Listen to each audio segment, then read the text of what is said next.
Page 578 et 579 ka tafsir al-Qur'an de sura 75.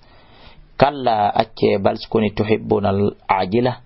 onon do hidon yidi yawinanede mo iretun wa tadaruna al-akhirah on tertike lahara on.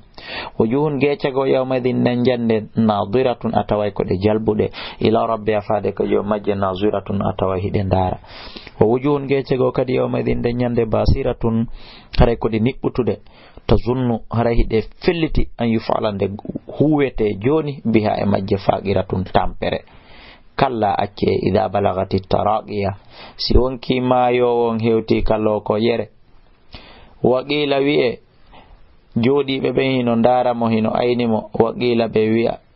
wi'e marrakin hara ko honto nyawdo woni hara ko honto mocco woni naɓe moton wa zanna kono kanko mo felliti annahu al-firaqu wonde o seeda yaduna joni kanko mo andi musindi ko nangi mo kon waltafati saku bisagi nduya beleru takko e nduya beleru ko ɗum woni ɓawo ngala koye ngal maayi ngala kadi maaya tawto ya ngala ila rabbika ko faade ka jomma yawma idin daññande almasagu woni soggorde nden ko ton soggete yahe fala saddaga kono non o watta o gonginano wala salla o juulano walakin iskon kaddaba o finnun wata wallahu hucciti thumma dhahaba refto yehi ila ali faade ɓe ngude makko nde yatamattahi mo bunga ñaaƴo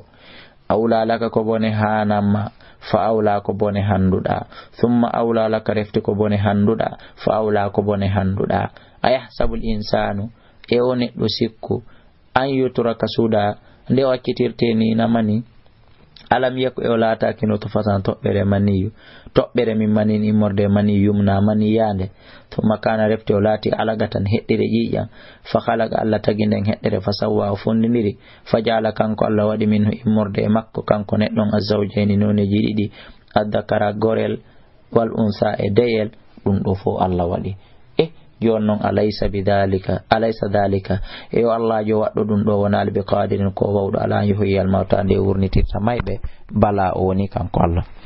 Suratul Insan madaniyatun bismillahir rahmanir rahim. Hal ata tawsi ari alal insani edo one do hinun jamanuhun seeda hinun sa'ihun seeda min ad-dahr imorde jamanu wil dudungil lam yakun tay hari o lata no ki shay'an hay hunde madhkuran wi ande ka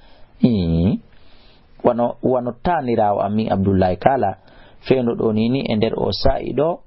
kanko hunde o wi'aka par ce que mi heɓali tanirawo ta bi mana wano tanirawo an nini o wi'aka hay e hunde aw ko noon min kadi mi feƴƴirno e nder sa'i hungo ko noon a wonɗo lan jentade kadi feƴƴirɗa e nder sa'i hungo hari lam takun shay'an madhkur hari a wi'aka hunde wi'ande hande sa wi'amal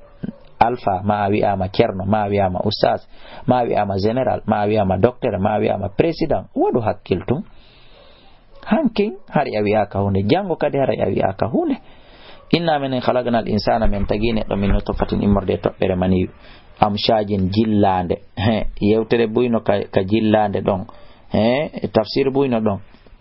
nabtalihi min jarribimo fajalnahu min wadimo sami'an nano basiran yo inna menen hadaynahu min fewnima sabila ila wongol imma shakiran amma ona yettone ma jallani wa imma kafuran amma ona yeddudo inna menen atadana min marani lil kafirin onande hefera min salasila jolokoje yite wa ghlalan e kolomboje wa sa'iran e yite sa'ir hubbunge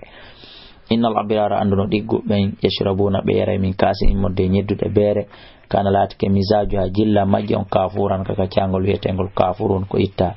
aynan ɗum ko cangol yashrabu biha hino yara e maggol ibadullahi jiyaɓe Allah ɓen yo fajjiruna e poɗagol yiltidira tafjiran hattirde e poɗugol kala ka ɓe faala kon ɗum noon waɗuno golle maɓɓe ha tawi ɓe heeɓi ndi joddi ɗo ko paske gogo yo funa har ɓe hunnayno bin nadiri fodore kala ko ɓe fodi wa yakhafuna kadi ɓe hulno yawman nyalande kana latinde sharruhu bone mayre mustatiran ko huɓutu ɗum woni dargal o yitte imuna ta'amari ɓe nyamminayno nyamete ala hubbihi e dow on sa'i mo ɓe yiɗi nyamete on ɓe nyammina mo miskinan miskinajo wa yatiman el yatima wa asiran e ɓen nangaɓe daha innama nut'imukum ɓe inna kadi menen ko men nyamminiri on naafi wi'u men barka li wajihillahi ko fi ɗaɓɓugol yeeso Allah ngo la nuridu minkum menen men fanditaki e nyammingol ongol jaza'an joddi wala shukuran wona jarnede Allahu akbar innana minen nakhafu minen hulli min rabbina e morde ka amen yawman nyalande abusan ñirɓindinde ɗam tariran niɓɓutunde ma ɗum kam tariran ñirɓindide kadi fo no selli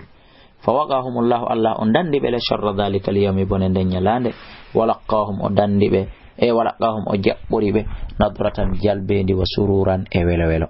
wa jazahum o yoɓire ɓe bima sabaru sabu ko ɓe muññi ko jannatan aljanna wa hariran e harir muttakina ko ɓe soɓɓindi ɓe fiha ka nder aljanna ton alal araiki e dow danɗe la yarawna ɓe yata fiha nder ton shamsan nange wala zamhariran wona ɓuɓol feƴƴutugol kadi waɗani yatani no ɓattina alayhim e dow maɓɓe zulalu ha ɗowɗe aljanna o wa dullilati no ɗelta ɓutufu ha dimɗe aljanna on tadlilan hattirde e ɗeltegol wa yutafu hino jinda alayhim e dow maɓɓe bi aniyatin miranji min fiddatin immorde e kalise wa akwabin e ñedduɗe kanat latide gawarira ko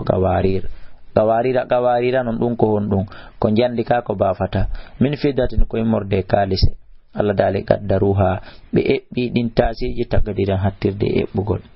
wa isqawna ɓe yarne fiya ton ka asan ñedduɗe beere kana latiɗe misaja jilla majjon zanjabilan kaka cangol wiyetegol janjabila aynan ɗum ko cangol fiha wongol ka nder aljanna tusamma hengol wiye salsabila wa yatufu hino wango alayhim e dow maɓɓe wildan sukaɓe mukhalladuna luttinteɓe suka yagal ida ra'aytum sayibe tun hasibtum asika be hakke ko be laba lu'lu an kange lu'lu manthuran sakade dum do non ko golloɓe amma patron be goddo anda wa ida ra'ayta sayi thamma ton ya akhi samma dimmo onni kal qur'ana wona summa ko thamma ko dido didi mi ande samma thamma ton no ko go o wi en dow to Allah dal summa men halki beya thamma ton yimbe fir'auna be ala dali ra'aita yayna iman nema wa mulkan ila mukabiran mawnungu aliyam harahino e dow mabbe doni be borni thiyabu sundusin conci sundus khudurun haakoji wa istabraqun e conci istabraqu doni tekkudi e dewludi wa hullu be cudire asawira mulle min fiddatin imorde kalise wa saqahum yarna be rabbum joma be sharaban yaran tahura labudan in hada har be wi'ane dum do kana lakum latani ke on jazaan joddi wa kana latike sa'ayukum golle mon den hari kadna mashkuran ko jarnade inna menena han ko menen tigi nazzalna on ko jippin alayka do mal qur'an al qur'an are den tanzilan hattirde jippingol fasbir munyu ya haki akhi li hukmi rabbika onande nyaawre joni ma den wala to ta'i wata dofto minhum mabbe kambe heferabe